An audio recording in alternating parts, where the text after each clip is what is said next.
young woman against a brick wall covered in graffiti. Their ripped jeans, chains, and matching black T-shirts gave the impression that they were part of a larger gang.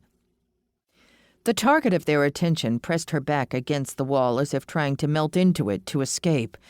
Her gasped breaths were another sign of her fear. She looked far from home in her oversized embroidered dress shirt, flowing ankle-length brown skirt and sandals, likely a tourist who had chosen an unfortunate shortcut back to her hotel. "Well, well, what do we have here?" one sneered, flashing a glittering switchblade. He had tribal facial tattoos and a messy blue mohawk. The young woman whispered, "Please, just take my money and let me go." A round of mocking laughter met her plea. Scarlett's temper flared at the scene playing out before her. She slid her wand from her sleeve into her left hand, stepped around the corner, and cleared her throat at a volume impossible to miss. They turned to face her and she barked, "Let her go!" pointing her wand at the head of the thug who had threatened the woman with his knife. The men gaped at Scarlett in surprise, then burst out laughing when they saw the slim piece of wood in her hand, which, to be fair, didn't look much like a real wand. "Or what? You'll poke us?" The leader chuckled. "Take that thing away from her, boys, and we'll have twice the fun." Scarlett centered her weight in a back stance and raised her free hand into a defensive position as two men charged at her. The sloppy, unrestrained nature of their moves communicated that they were street fighters rather than trained warriors. The first one swung a wild, telegraphed punch at her head. She neatly sidestepped the blow and drove the heel of her palm up into his nose with a nasty crunch.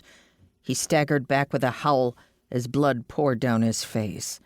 Before the second man could react, Scarlett swept his legs out from under him with a crouching backspin and sent him crashing down hard onto his back. The impact drove the air from his lungs in a pained wheeze.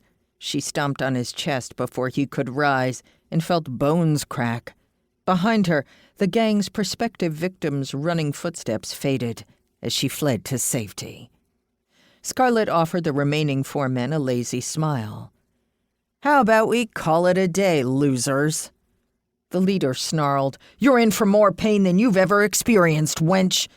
This time they all advanced together with appropriate caution.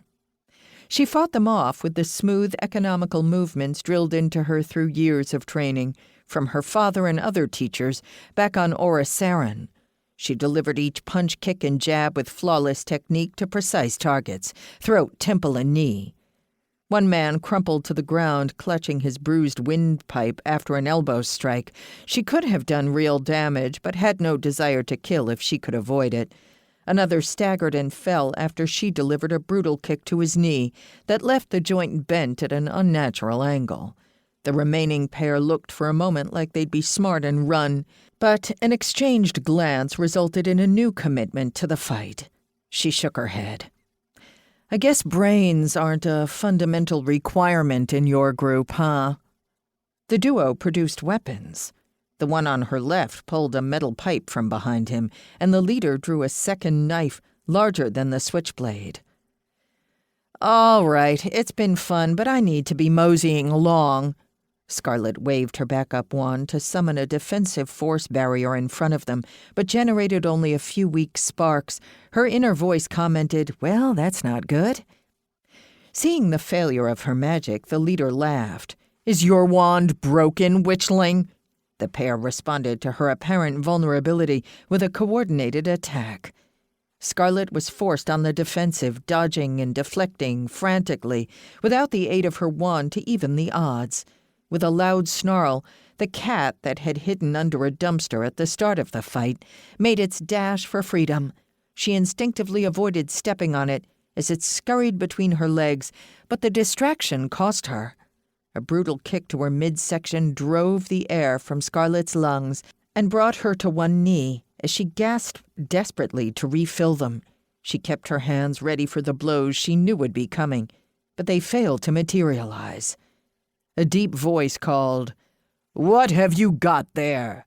The leader responded with a wicked laugh. "Fresh meat."